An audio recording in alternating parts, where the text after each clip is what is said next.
Good morning everyone, and welcome to a new video.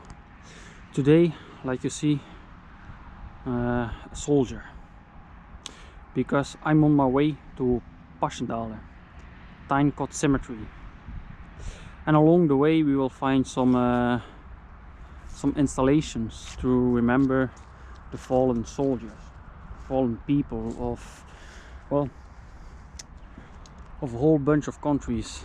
Some flags over there, some flagpoles over here. Belgium, the European Union, England, New Zealand, Canada, Scotland, and a whole bunch of others, in memory of the 1st South African Infantry Brigade and the Scottish during the First World War, 1914 to 1918. And over here we have a pole with how many miles it is to certain places. Passendale, where we're heading, is 4.1 miles. But we have also Canada, Scotland, New Zealand, Australia, places far away from here. And yet a lot of people came here to fight during the First World War. And this is the surroundings they fought on. They fought over. And somewhere over there in the distance is Passendale, Tyne cemetery.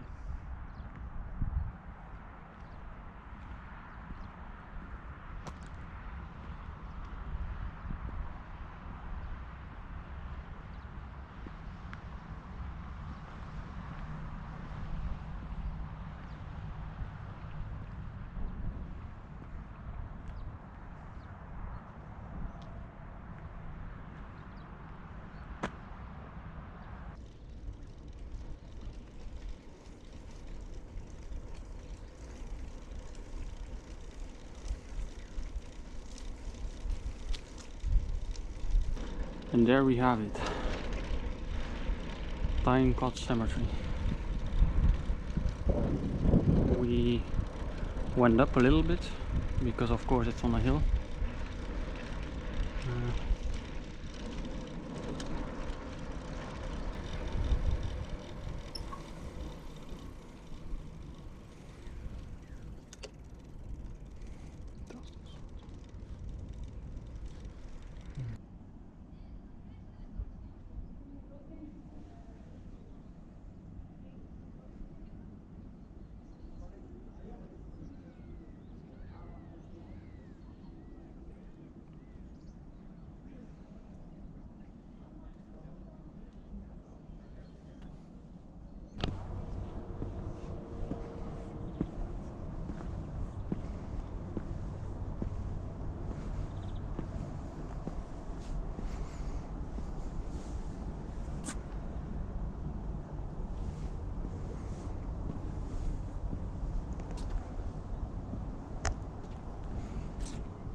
The whole wall is inscribed with names, 35,000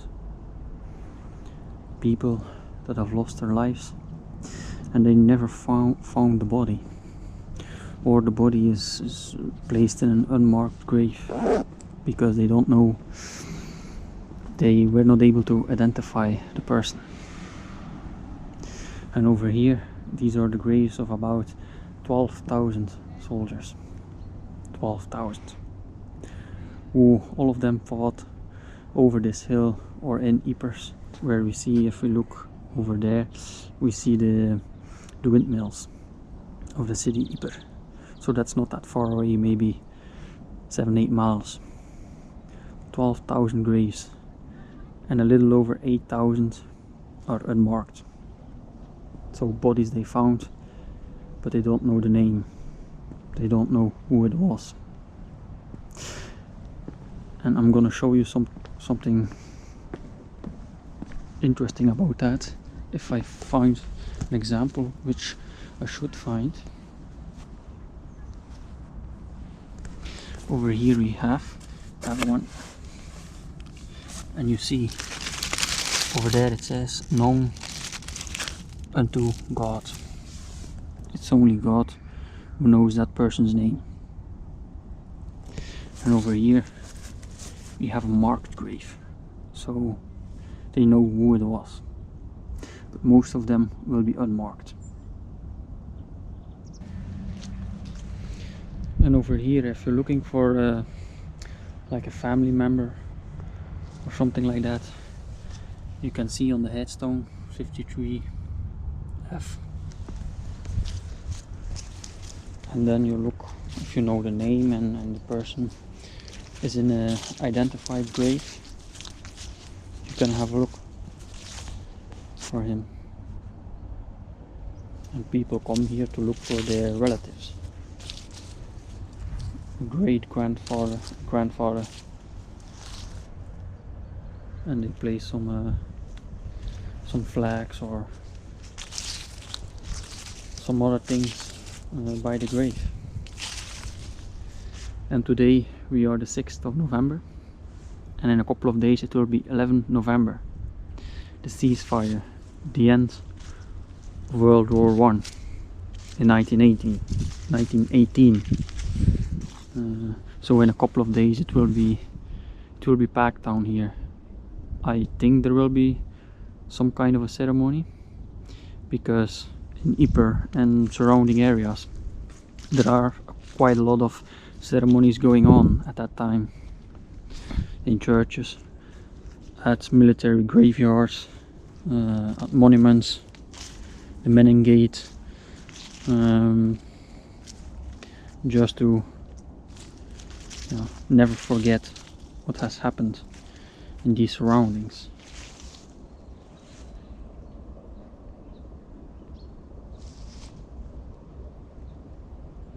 And it's not that often that you see a bunker still on the graveyard. And if you're here, I don't know if the camera picks it up quite well, but you see why this was an important position. It goes down and you have a magnificent view of the surroundings. Over there in the distance we have the mountains that separate Belgium and France.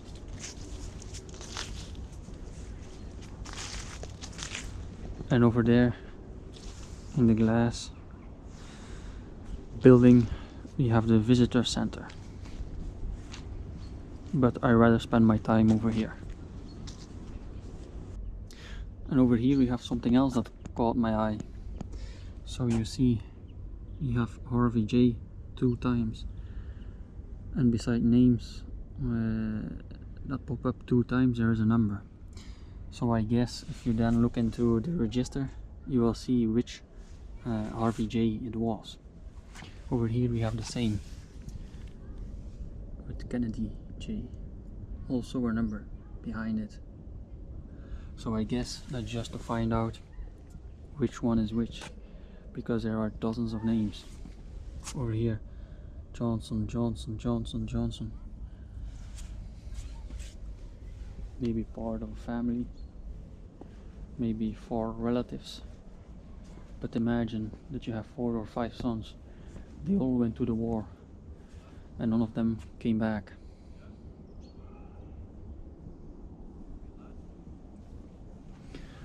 Over here something else caught my eye. We have private, and then on the left side rifleman. What's the difference with that? And this is the back side of Tyne Cemetery. So over there we have Tyne Cemetery, and over here we see the hilly landscape, and that's why this position was so valuable. Today a couple of houses, and for the rest farm fields. But a little over 100 years ago it was a battlefield, one big giant battlefield. So this region is still drenched in blood. from all those people from all over the world. Small little chapel built in 1910, or maybe rebuilt, but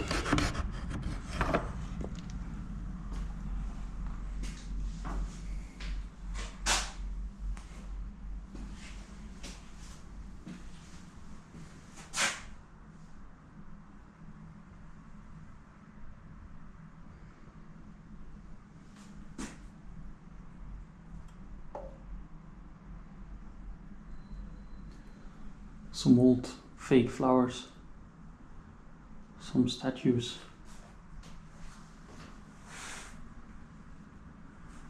an old nice dusty place. And these are things I really like, because I see a brush to clean it up if you want, a garbage bin, but these are really nice places. If I would be out camping and stumble up something like this when it rains, I would put my mat down, get in my sleeping bag and have a nice rest over here, because there's place enough. In the morning you can take a nice seat and maybe light a candle over there.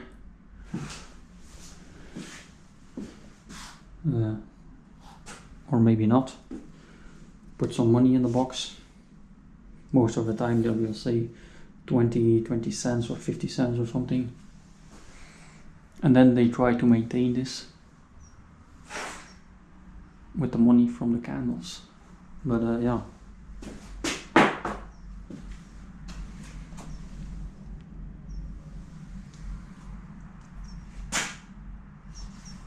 I'm less of a half a mile away from Tyne Cemetery, and over there we have signs of war.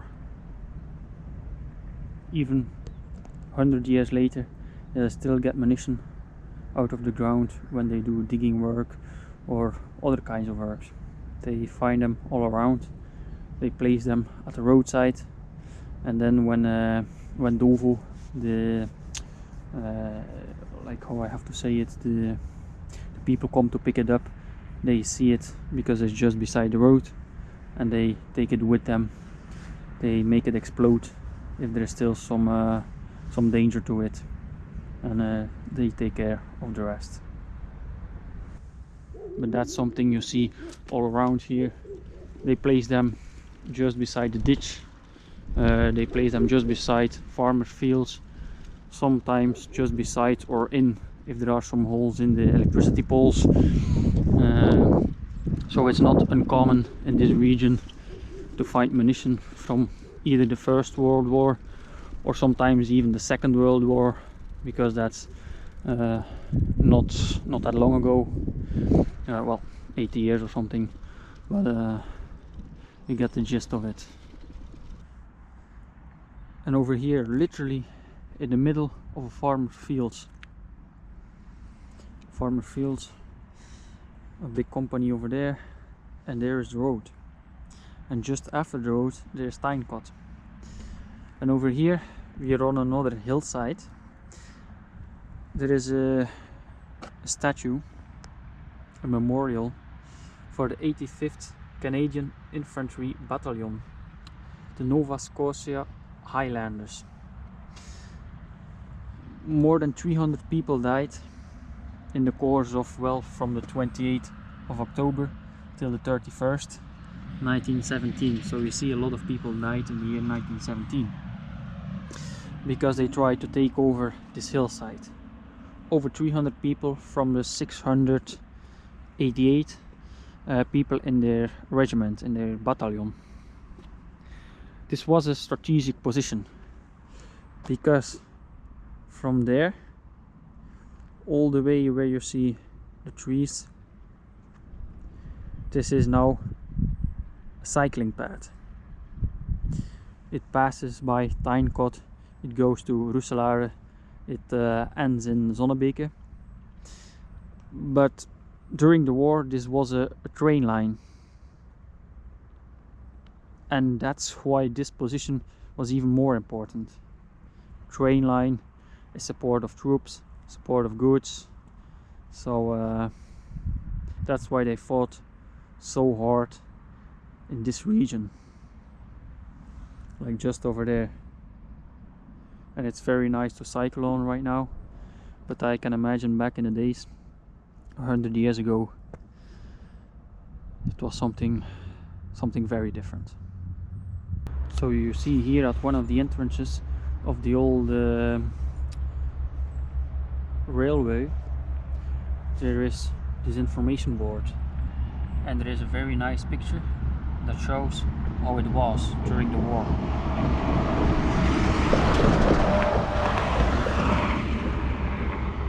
Not a lot of trees, no road over here, just a railway, some ports, and a lot of people in the surroundings, and everything else is just blown to pieces.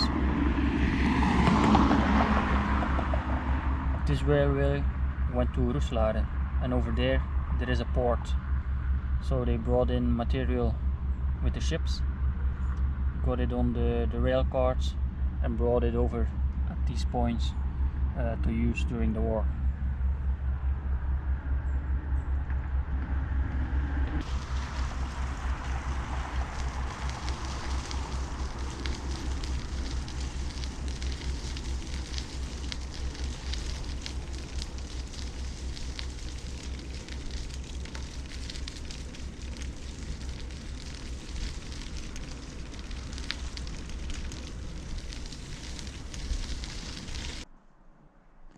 And over here at this building we see a plaque that says that the land on which this cemetery stands is a free gift of the Belgian people for the perpetual resting place of those of the Allied armies who fell in the war of 1940 to 1918 and are honored here.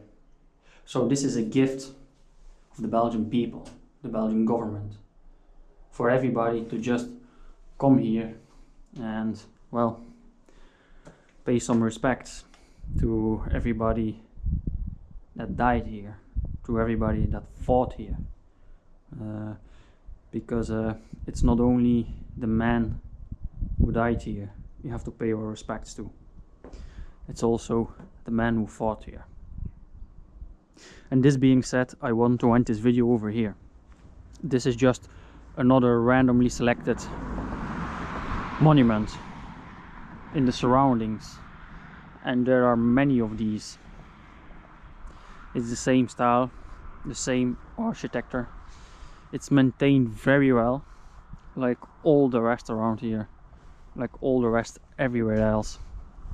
Straight lines, everything is perfectly in line with each other. The grass is cut nicely, the plants are planted nicely. Of course now is autumn, it's the 6th of November, not a lot is blossoming, maybe only that one over there, but the layout is the same, the look is the same, but every one of those feels a little different when you visit it. Thanks for watching, and until the next one.